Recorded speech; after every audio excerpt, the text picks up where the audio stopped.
시편 121편입니다. 구약성경 시편 121편, 제가 가진 성경으로는 897페이지입니다. 시편 121편 1절부터 8절까지의 말씀 다 찾으셨으면 하나님 경외하는 마음으로 자리에서 일어나셔서 하나님께서 주신 말씀 큰 목소리로 처음부터 끝까지 공독하겠습니다. 시작. 내가 산을 향하여 너를 부르라. 나의 도움이 어디서오라. 나의 도움은 주를 주신 여호와께서라. 여호와께서 너를 실족하지 아니하시며 너를 지키시는 이가 졸지 아니하시며 이스라엘을 지키시는 이는 졸지 아니하시고 주무시지 아니하시도다.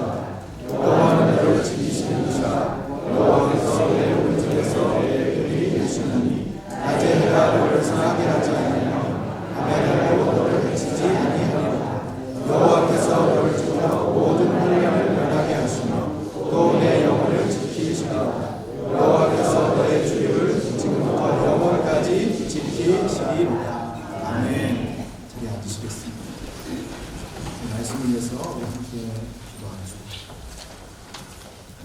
살아계신 하나님, 지금도 살아서 움직이는 역사하시는 이 말씀을 통해서 우리의 삶을 이끌어 가시고 인도해 주시며 또 말씀을 통해 부어주시는 놀라운 은혜를 체험케 하신 하나님 앞에 이 시간 다시 한번 머리 숙여 그 은혜를 간절히 사모합니다.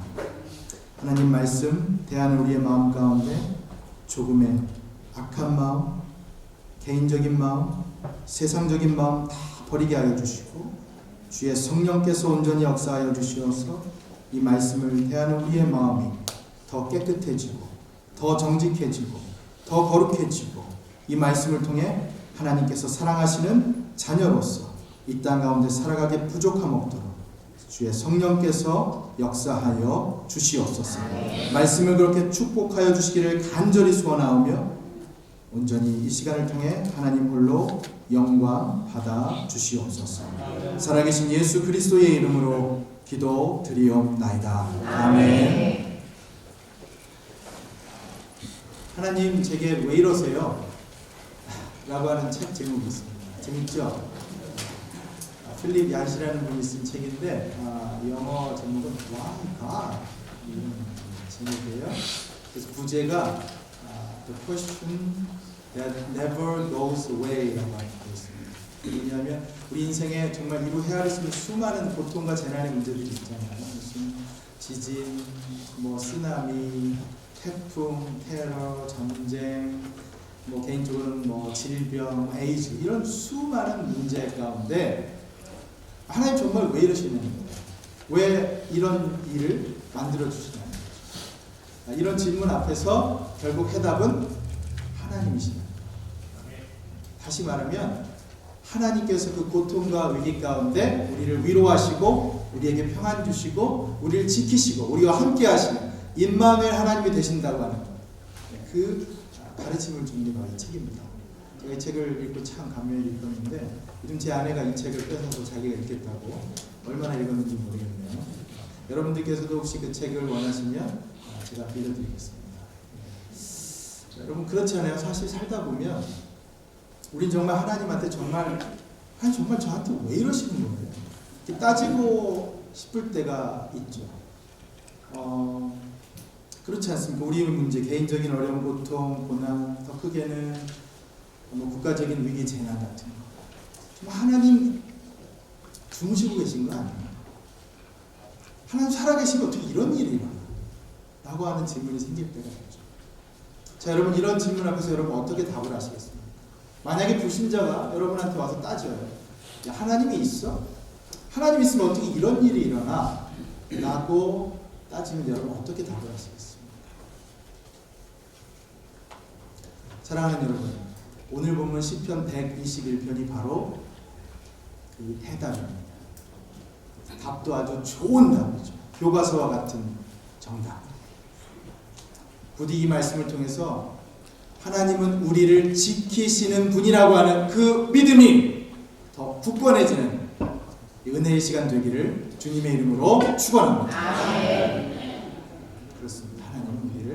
지키시는 것이죠. 우리의 믿음이 이 말씀을 통해 더 굳세지는 시간 되길 바랍니다. 자, 본문으로 한번 들어가 보죠. 오늘은 우리는 설교 시리즈의 마지막 네 번째입니다. 우리는 하나님이 지키시는 사람들입니다 라는 제목으로 말씀드릴 텐데요. 시편 121편, 참 우리가 너무 잘 아는 찬양으로 잘 부르는, 이 찬양 모르면 간첩이라고 부를 정도로, 그렇죠? 우리가 참 좋아하는 찬양 시편인데, 이 시편의 제목이 있죠. 오늘 본문 보시면 여러분 제목이 뭐라고 되어 있습니까? 성전에 올라가는 노래라고 되어 있죠. Song of Ascents. 그러니까 시편 120편부터 134편까지 총 15편은 똑같은 제목이에요. 그러니까 유대 순례자들이 예루살렘 성전에 올라갈 때 그 하나님을 예배하는 마음으로 이 찬양을 불렀던 것이죠. 자, 그럼 이 121편은 어떤 걸 우리에게 가르치고 있는가 한 절씩 한번 구절 풀이를 해보겠습니다. 먼저 1절 한번 보십시오. 내가 산을 향하여 눈을 들리라. 나의 도움이 어디서 올까? 여러분 여기서 산이 무슨 뜻일까요? 산 무슨 의미일까요? 산은 여기서 히브리어로 하르라고 하는데 성경에서 총 460번 이상이나 쓴 아주 많이 쓰인 단어입니다. 두 가지 의미로 해석이 될 수가 있어요. 첫째는 이 산은 우리가 잘 아는 시온산으로 해석을 할 수 있습니다. 여러분 시온산에 누가 계십니까? 하나님이 계시죠. 그러니까 이 산을 시온산으로 해석을 하면 저 멀리 배는 시온산을 보면서 지금 시인이 자신이 간절한 지금 기도를 올리면서 하나님께서 그 기도를 들으시고 감동을 먹어서 하나님께서 구원을 베풀어 주시기를 바라는 또 바람으로 올려드리는 시가 바로 이 시라고 볼 수가 있죠. 자, 그런데 이 산을 전혀 다르게 또 해석을 할 수가 있습니다. 이 두 번째는 뭐냐면 이 산이 우리가 세상 사람들이 살아가면서 꼭 필요하다고 여겨지는 그 대표적인 것들, 예를 들면 무슨 돈, 권력, 명예, 건강, 학력 이런 것들로 상징하는 표현으로 학자들은 보기도 해요. 그러니까 세상적인 최고의 가치들이 집약된 상징적인 표현이라는 것이죠. 자, 그렇게 해석을 하면 어떻게 되느냐? 산을 봐라. 우리가 도움을 요청할 것이 그 산이냐? 여러분 어디입니까? 누구에게서? 산이 아니라 여호와 하나님에게서 도움이 오는 것이다 라고 이렇게 해석을 할 수가 있다는 것이죠. 자, 그 맥락으로 한번 1절, 2절 같이 한번 공부를 해보죠. 1절, 2절 시작. 내가 산을 향하여 눈을 들리라. 나의 도움이 어디서 올까? 나의 도움은 아멘. 보세요 여러분, 아까와는 좀 다르게 의미가 느껴지죠. 살면서 우리는 산이 우리의 도움이라고 여길 때가 많습니다. 세상적인 가치가. 하지만 산은 그저 산일 뿐이죠. 산이 우리의 진정한 구원은 아니지 않습니까? 오히려 우리의 진정한 구원, 진정한 도움은 그 산을 지으신, 천지를 지으신 여호와 하나님께서 오는 것이다 라고 지금 시인은 노래하고 있는 것이죠. 저는 이것이 참 탁월한 해석인 것 같아요. 제 아무리 높은 에베레스트 같은 산도 우리는 그 산을 보면서 꿈을 키우고 그 산을 정복하고 싶은 마음을 갖고 있을지 모르지만 그 산만 바라볼 것이 아니라 그 산을 지으신, 그 산보다 훨씬 더 위에 계신 하나님을 보면서 도움을 구하라. 시인은 이렇게 지금 노래하고 있는 것이죠. 여러분, 우리가 누군가의 도움이 된다는 게 참 뿌듯한 일이죠. 감사한 일이죠. 그렇죠. 여러분, 내가 다른 사람의 도움이 된다는 거 마다하실 분 없으시잖아요. 그렇죠. 하다못해 내가 가만히 있는 일이라도 다른 사람 도움되면 그렇게 하고 싶잖아요. 우리가 우스갯소리로 친구 간에도 그러죠. 야, 너는 그냥 가만히 있어. 그게 돕는 거야. 그래도 남을 돕는 일이라면 가만히 있는 게 좋은 거 아니에요. 주일학교에서 이런 해프닝이 있었다고 하죠. 우리 어린이들 집에서 엄마 도와주고 싶으면 어떻게 하면 돼요? 그랬더니 손을 막 여기저기 들면서 선생님 저는요 우리 엄마 도와주기 위해서 뭐 청소할 거예요, 뭐 설거지 할 거예요. 잘했어요. 칭찬받으니까 어떻게든 칭찬받고 싶은 한 어린이가 선생님 저는요 그냥 가만히 있을 거예요. 선생님 이런 왜 우리 엄마가 그런데 전 그냥 가만히 있는 게 좋아서 라고 하는 얘기가 우리 어린아이들의 이 천진난만한 사고에서 나옵니다. 여러분, 그렇다면 우리 하나님께서 우리를 도우시기 위해서 가만히 계실까요? 물론 그러실 수도 있죠. 우리에게 진짜 그게 필요한 일입니다. 하지만 오늘 말씀 가운데 우리가 확실히 알 수 있는 게 뭡니까?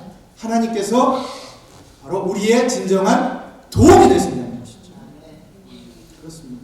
하나님, 우리의 도움이 되시는, 진정한 도움이 되시는 천지를 지으신 하나님께로부터 그 도움이 나온다는 것입니다. 그러니 여러분, 산을 보고 세상을 보고 도움을 청하지 마십시오. 그 산을 만드신, 천지를 만드신 하나님 아버지를 보고 진정한 도움을 구하시는 여러분과 제가 될 수 있기를 주님의 이름으로 축복합니다. 자, 그러면 하나님의 도움, 우리의 도움 되시는 창조자 하나님께서 우리를 어떠한 모습으로 도우실까? 3절부터 8절까지 그 도움을 이제 자세하게, 디테일하게 시인이 노래하는데요. 오늘 세 가지를 한번 정리해 보겠습니다. 첫째는 하나님은 쉬지 않고 지키십니다. 한번 따라해 주시겠어요? 하나님은 쉬지 않고 지키십니다. 그렇죠. 여러분 요즘 하루에 얼마나 일하십니까? 우리 은퇴하신 분들도 계시지만 우리 한창 때 우리 어르신들 하루에 얼마나 일하셨어요? 24/7? 주구장창 24시간 일하셨습니까? 못하죠? 아무리 내가 그렇게 하고 싶어도. 그렇게 하면 죽습니다. 사람은. 쉬지 않으면 안 되는 존재예요. 쉴 때 쉬고 잘 때 자야 되는 존재예요. 맞습니까? 근데 여러분, 세상에서 가장 무거운 게 뭐라고 하죠? 가장 무거운 거? 제 아무리 삼손이 와도 들 수 없는 게 있다고 하죠. 뭡니까? 눈꺼풀. 졸린 눈꺼풀이잖아요. 잠은요, 아무리 장사가 와도 이길 수가 없어요. 지금도 그러시잖아요. 안간힘을 쓰고 계시잖아요. 지금 이기시려고. 예? 잠은요, 이 세상에 어떤 사람이 와도, 삼손이 와도, 골리앗이 와도 못 이깁니다. 근데 오늘 말씀 보세요. 우리 하나님께서 우리를 지키실 때 쉬지도 않으시고 졸지도 주무시지도 않으시고. 저는 이 표현이 참 감동적이에요. 좋아요. 얼마나 좋은지. 우리 3절 4절 말씀 같이 한번 공독할까요? 3절 4절 시작. 여호와께서 너를 실족하지 아니하게 하시며 너를 지키시느니라. 졸지도 아니하시고 주무시지도 아니하십니다. 아멘. 여러분, 그거 아세요? 내가 자다가도 눈을 떠서 일어나면 나보다도 더 먼저 일어나셔서 나를 바라보시고 노심초사 나를 지키고 계시는 분 계시죠. 내가 졸린 눈을 비비면서 새벽 예배 나와서 내가 제일 처음 새벽 전에 나와서 기도하는구나라고 생각할 때 나보다 더 먼저 이곳에 오셔서 날 기다리고 계시는 분 계시죠. 누구십니까? 하나님이시죠. 그럼 부모님 아니고 목사님 아니고 하나님이죠. 바로 지금 이 순간에도 하나님께서 여러분을 지키고 계신 줄 믿습니다. 왜요? 하나님은 쉬지 않으시거든요. 지금 이 순간에도 우리 하나님은 여러분을 지키고 계십니다. 여러분, 여기 말씀 보면 눈에 띄는 동사가 두 가지가 나오는데요. 이 지킨다, 지키신다. 이 말이 많이 반복되죠. 오늘 시편에 총 몇 번이 나오는지 한번 세보셨어요? 6번. 계속 반복된다는 건 여러분 어떤 의미가 있는 거죠? 네, 중요하다는 거죠. 강조한다. 시인은 하나님께서 지키신다는 걸 좀 강조하고 있어요. 그런가 하면 또 동사 중에 실족한다는 것도 좀 눈에 띄어요. 실족한다는 게 여러분 어떤 말입니까? 발이 미끄러진다는 거예요. 히브리어로 이게 모트라고 하는데 비틀거리다, 흔들거리다. 그러니까 여러분 생각해 보세요. 그 순례객들이 산을 오르락 내리면서 가파른 절벽 낭떠러지에 그렇죠? 자칫 발을 헛디뎌서 미끄러지면 어떻게 되겠어요? 목숨이 끊어지는 거죠. 그러니까 하나님께서는 미끄러지지 않도록 생명을 지켜주신다고 지금 말씀하고 계십니다. 이게 오늘 우리에게 어떤 의미입니까? 지금 예수 그리스도를 믿는 우리에게 어떠한 역경과 고난이 와도 우리가 넘어지지 않도록, 미끄러지지 않도록, 좌절하지 않도록 우리를 늘 강권적인 손길로 붙들고 인도하시는 분이 우리 하나님이시라고 지금 말씀하고 있는 것이죠. 여러분, 살면서 우리 실족하는 경험 많이 하잖아요. 뭐 겨울철에야 빙판길에 넘어질 수도 있는 거죠. 계단에서도 오르락내리하면서 실족할 수도 있는 거죠. 그런 거 말고도 우리 실족하는 경험 많이 하잖아요. 사람 때문에 실족하고, 직장, 건강 때문에 실족하고, 심지어 교회 때문에도 실족하고. 우리는 살면서 실족하는 경험 많이 해요. 근데 여러분, 우리가 실족하지 않고 사는 비결이 있습니다. 뭘까요? 우리를 실족치 않게 하시는 분, 바로 하나님을 바라보시길 바랍니다. 그분께서 주시는 도우심과 지키심을 사모하시기를 바랍니다. 여러분 평생에 여러분들이 쓰러지지 않도록, 넘어지지 않도록, 미끄러지지 않도록 여러분을 단권적인 손길로 하나님께서 인도해 주시기를 주님의 이름으로 축복합니다. 하나님께서는 그런 분이세요. 자, 이게 첫 번째고요. 두 번째, 하나님의 지키심과 도우심 또 어떤 모습이 있냐면 한번 따라해 주시죠. 또 하나님은 그늘이 되어 지키십니다. 그늘이 되어 지키십니다. 5절과 6절 말씀인데요. 한번 함께 이번에도 공독하죠. 시작. 여호와는 너를 지키시는지라. 여호와께서 내 오른쪽에서 내 그늘이 되시나니 낮에 내가 너를 상하게 하지 아니하며 내 눈으로 너를 다치지 아니하리로다. 아멘. 여러분 사시면서 가끔 그늘이 필요할 때 있으시죠? 일상이 너무 피곤해서 좀 쉬고 싶을 때 그늘이 바로 그걸 상징하는 거잖아요. 그렇죠? 제가 아까 일부러 우리 봉헌 찬양을 찬송가 415장으로 했습니다. 제가 쉬고 싶을 때 저도 십자가 그늘 아래 이 찬양 가끔 부릅니다.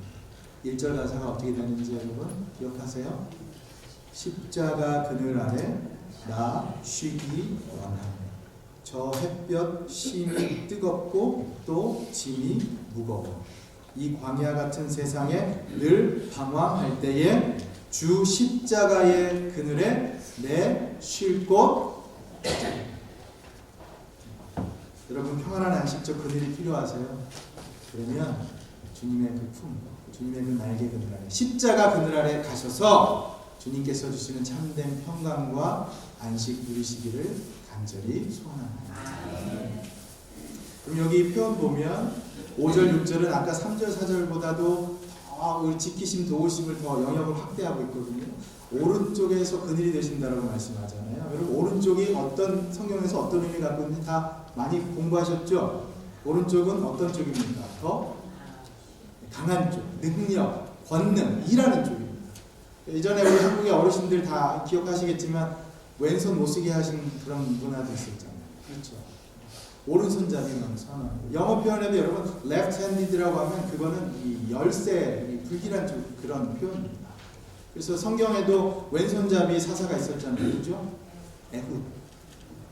그 장애를 딛고서도 사사로서 그렇게 섬깁니다. 그래서 오른쪽은 성경 표현을 보면 권능의 오른손이라는 말 많이 하잖아요. 그러니까 권능, 능력 있는 쪽, 일하는 쪽입니다. 오른쪽. 근데 이 오른쪽은 또 이런 거로도 해석이 돼요. 오른손잡이가 많다고 하면 오른쪽이 어때요? 왼쪽보다 더 가깝죠. 더 쉽고 도움을 주실 때 더 가깝고 쉽다라는 해석이 돼요. 그러니까 오른쪽은 능력 있는 쪽뿐만 아니라 가깝고 쉬운 쪽이라는 쪽도 되는 거죠. 그러니까 여기 오른쪽에서 그늘이 되신다고 하는 것은 하나님께서 우리를 위해서 더 가까운 곳에서 더 능력 있는 곳에서 우리를 위해서 일하고 계신다. 지키고 계신다는 뜻이에요. 그 오른편에서 지금 뭐가 된다고 말씀하십니까? 그늘이 되신다. 쉼과 안식을 주신다는 것이죠. 영원한 피난처 되신다는 것이죠. 시편 91편 1절에 이렇게 말씀합니다. 지존자의 은밀한 곳에 거주하며 전능자의 그늘 아래에 사는 자여. 여러분들도 하는 말입니다. 다시 들어보십시오. 지존자의 은밀한 곳에 거주하며 전능자의 그늘 아래에 사는 자여. 11절 그가 너를 위하여 그의 천사들을 명령하사 내 모든 길에서 너를 지키게 하심이라. 할렐루야. 하나님께서 여러분들을 천사를 통해서 지켜주신다고 말씀드렸죠. 그러니 여러분 하나님의 그늘을 원하시면 하나님 앞에 나아가 기도하십시오. 기도하는 그 자리가 여러분의 하나님을 만나는 하나님의 그늘이 될 줄 믿습니다. 비즈니스 하시는 곳에서 여러분 댁에서 기도하는 그 자리가 어디든지 하나님을 만나는 평안한 쉼터, 하늘의 그늘이 될 줄 믿습니다. 잠시 제가 재밌는 동물 얘기 하나 해드릴게요. 여러분 펭귄 잘 아시죠? 펭귄 뚱뚱하게 뒤뚱뒤뚱. 제가 한때 별명이 펭귄 목사라고 부른 적이 있어요. 오해 마세요. 제가 뚱뚱해서 그런 게 아니고요. 제가 청소년 사역할 때 우리 설교 중에 펭귄 예화를 한번 든 적이 있어요. 근데 애들한테 그게 인상이 깊었나 봐요. 그랬더니 저를 펭귄 목사라고 부르더라고요. 그래서 오늘 그 예화를 한번 여러분께 나눠드리려고 합니다. 펭귄 중에 덩치가 큰 황제 펭귄이라는 펭귄이 있어요. 이 덩치가 제일 큰데 이게 얼마나 되냐면 키가 120cm 됩니다. 펭귄 중에 커요. 4feet 정도예요. 남극에 살아요. 근데 동물원에 가신 분들 아마 보신 분들도 계실 거예요. 이 컬러가 어떤 컬러냐면 배는 하얗고 등은 까맣죠. 그리고 가슴하고 귀가 노랗습니다. 제가 일부러 오늘 노란색 타일을 냈습니다. 그래서 이 황제 펭귄이 서식을 할 때 아주 독특한 특징이 있는데 알을 낳고 새끼를 구할 때 특별한 여행을 한답니다. 이 보통은 남극의 이 해안가에 사는데 알을 낳기 위해서는 내륙으로 들어갑니다. 그래서 거리가 한 60에서 100마일 정도 그 먼 거리를 뒤뚱뒤뚱 헤엄을 치고 또 그러면서 가요. 근데 그 먼 거리를 가는데 그때가 언제냐면 1년 중에 가장 추운 때랍니다. 여러분 놀라지 마십시오. 기온이 얼마냐면 섭씨로 마이너스 60도, 화씨로는 마이너스 76도. 근데 놀라지 않으시는 분들도 계시네요. 영하 76도 여러분 상상해 보세요. 대단한 거죠. 근데 그 추운 날, 그 먼 거리를 그렇게 힘겹게 가서는 암컷이 알을 낳고는 암컷도 배가 고프니까 다시 먹을 걸 찾기 위해서 바닷가로 나간다. 자, 그럼 알이 어떻게 될까요? 누군가는 봐야 되니까 수컷턴이죠. 수컷이 그 알을 자기 발 밑에 놓고 이제 부화하는 거예요. 자기는 먹을 거 먹으러 가게 됩니다. 좀 불쌍하죠? 이 땅의 모든 아버님들 힘내십시오. 화이팅. 이렇게 말씀하면 또 우리 여자 성도님들 서운하실 것 같아서 우리 어머님들도 더 힘내시기 바랍니다. 근데 제가 정말 놀란 것이요, 이 수컷들이 알을 보호하고 부화하는 데 있어서 무려 정말 놀란 것인데 4달 동안 아무것도 안 먹고 굶기도 합니다. 대단하죠. 이 수컷의 이 부성 본능, 우리가 모성애만을 많이 얘기하는데 수컷의 부성 본능도 정말 대단한 거예요. 그렇죠? 제가 왜 오늘 이렇게 부성애를 얘기하느냐, 그 매서운 추위와 배고픔을 견뎌가며 쉬지 않고 자기 새끼를 부화하는 그 어미 펭귄 중에 오늘 이 시편 121편 우리를 지키시기 위해서 쉬지 않고 자기 품 안에서 지키시는 하늘아버지를 우리가 이 말씀 속에서 발견할 수 있기 때문입니다. 아멘. 우리 하나님 모습이 이 안에 그대로 와있죠. 그렇죠? 그런 여러분, 그 하나님께 여러분의 삶을 맡기세요. 그럴 때 하나님께서 여러분 삶을 지켜주시고 책임져 주실 줄 믿습니다. 아멘. 우리의 진정한 피난처, 그늘이 되시는 하나님, 그분이심을 믿고 날마다 하나님 앞에 나아가서 평강과 안식 달라 그렇게 기도하는 여러분과 제가 될 수 있기를 주님의 이름으로 축원합니다. 이제 세 번째, 마지막으로 세 번째, 하나님께서 지키시고 도우시는 그 은혜가 또 어떤 모습일지 이번에도 한번 따라해 주세요. 하나님은 우리의 영혼을 영원까지 지키신다. 그렇습니다. 어떤 말인지 우리 한번 7절 8절을 함께 공독하죠. 7절 8절 시작. 여호와께서 너를 지켜 모든 환난을 면하게 하시며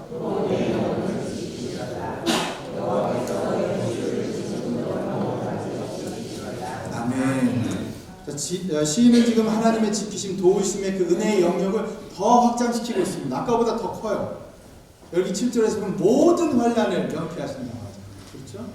이 어떤 그런 문제뿐만 아니라 영적인 것까지 커버해서 지금 주신다. 그야말로 영육 간의 모든 문제를 해결해 주신다. 지켜주신다. 제가 지난번 수요 예배 때 오신 분들께는 이 질문을 한번 드렸는데 몇 분 맞추신 분이 없더라고요. 오늘 한번 여러분께 한번 질문 드려볼게요. 여러분, 영과 육 사이에 뭐가 있죠? 오신 분들은 아시죠? 영과 육, 과가 있죠? 또 영과 육, 어떤 분들은 뭐라고 답을 할 수 있죠? 1, 2, 3, 4, 5 0, 1, 2, 3, 4, 5, 6 도대체 무슨 말인지 모르시는 분들 계시고 자, 여러분, 영과 육 사이에 뭐가 있을까요? 영과 육 사이. 영과 육 사이. 그것은 우리 인생의 모든 문제를 총망라한 통틀은 표현합니다. 영과 육 사이 우리의 모든 문제를 해결해 주시고 지켜주시는 분이 바로 하나님이시라고 지금 시인은 노래하고 있는 것이죠. 얼마나 놀라운 이 말씀입니까? 대단한 말씀이에요, 여러분. 하나님께서 지키시는 건 입는 거, 먹는 거, 자는 거 그것만이 아닙니다. 우리의 영혼의 문제까지도, 영원한 생명까지도, 구원의 문제까지도 해결해 주신다는 것이죠. 우리가 정신적으로, 영적으로 받는 상처까지도 치유해 주시고 우리에게 영원한 생명도 허락해 주시고 뿐만 아니라 영육 간의 모든 문제를 해결해 주시는 분이 우리 하나님이신 줄 믿습니다.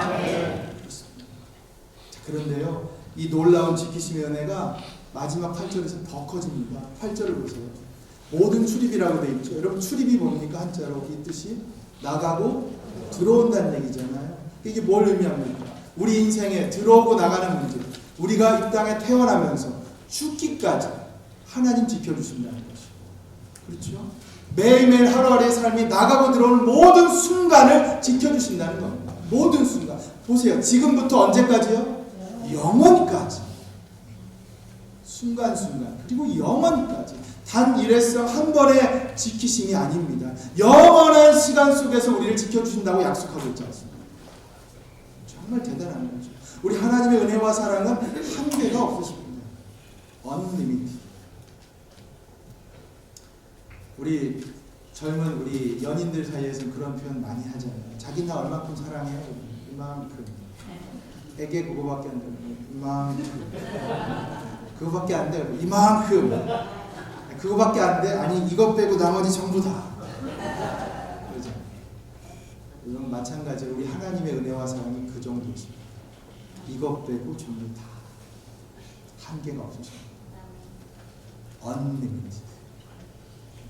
최고의, 최상의, 완벽한 그 도우심과 지키심. 그게 바로 우리 하나님의 은혜, 사랑인 줄 믿습니다. 그러니 여러분 하나님께 구하십시오.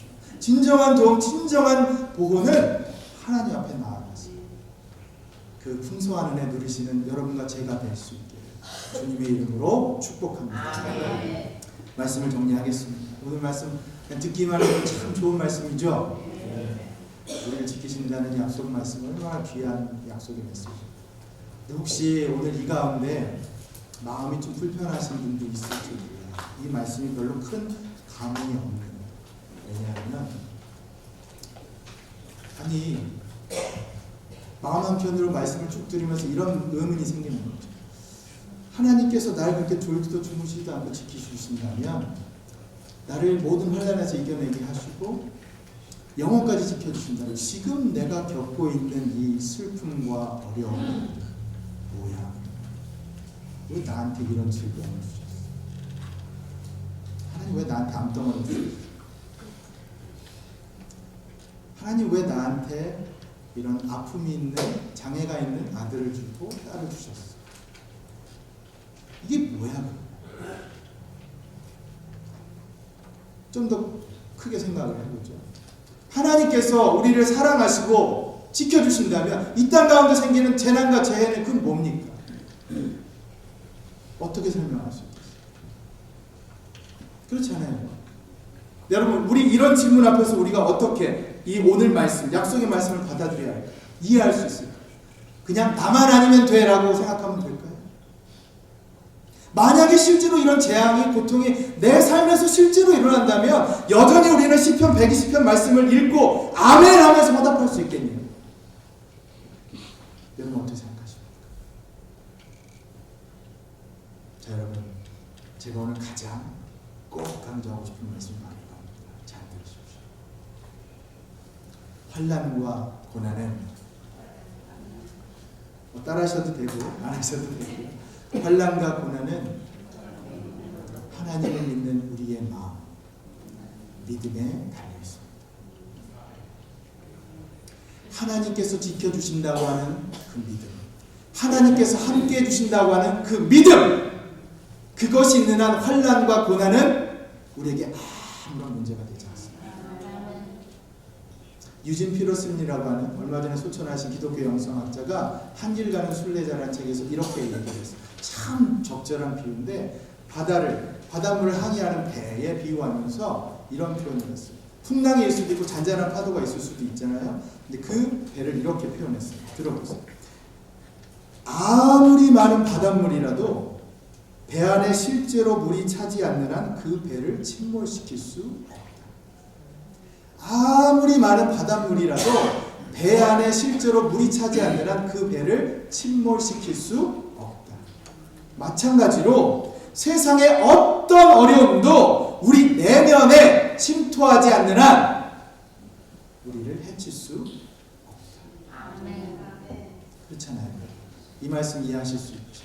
세상에 어떤 환난과 고통이 와도 그것이 내 안에 환난 고통으로 인식되지 않는 한 그건 나한테 아무런 해도 되지 않습니다. 아무런 의미도 없습니다. 여러분, 우리가 흔히 재난 고난이라고 하면 뭐 실직을 당했다든가 실업, 뭐 질병, 재해 이런 것만 생각하는데요. 그런 것들이 와도 전혀 어떤 분은 미동도 안 하는 분이 있습니다. 어떤 분은 삶의 뿌리까지 흔들리는 분도 있지만 똑같은 일을 당해도 어떤 분은 전혀 미동도 않고 꿋꿋하게 가시는 분이 계십니다. 왜 그런지 아세요? 환난, 고난을 대하는 그분들의 마음, 그 믿음에 달려있기 때문에 하나님께서 지켜주신다고 하는, 함께 하신다고 하는 그 마음, 그 믿음, 여러분 믿기에 달렸다는 것입니다. 그러니 여러분, 왜 나한테 이런 일이 생겼느냐? 왜 나한테 이런 질병을 주셨느냐? 왜 우리 자식에게, 왜 우리 부모님에게 이런 아픔을 주셨느냐? 왜 이 땅에 이런 재난재해가 있느냐? 그 질문 앞에서 오늘 우리가 다시 한번 믿음의 고백 올려드릴 수 있기를 간절히 소망합니다. 하나님은 나를 지키시는 분이라고, 하나님은 우리 가정을 지키시는 분이라고, 우리 자녀를 지키시는 분이라고, 우리의 학업과 우리의 직장과 무엇보다 우리의 교회를 지키시는 분이라고, 그렇게 믿음의 고백 올려드릴 수 있기를 주님의 이름으로 축복합니다. 그렇습니다. 여러분, 바닷물을 보지 마세요. 풍랑 보지 마세요. 하나님을 바라보세요. 천지를 지으신 그 하나님을 바라보면서 도움을 요청하시기를 바랍니다. 여러분, 우리 하나님이 어떤 하나님이십니까? 우리를 지키시기 위해서요, 자신이 사랑하는 독생자까지 죽이셨습니다. 우리를 지키시기 위해서. 사랑하는 여러분, 우리는 하나님이 지키시는 사람들입니다. 이건 정말 놀라운 축복이죠. 부디 하나님은 나를 지키시는 자, 너를 지키시는 자, 우리 가정을 지키시는 자, 우리의 학업과 자녀와 직장과 우리의 교회를 지키시는 자, 이 믿음의 고백이 우리 삶 가운데 계속해서 올려질 수 있기를 주님의 이름으로 축복합니다. 우리 함께 찬양하죠.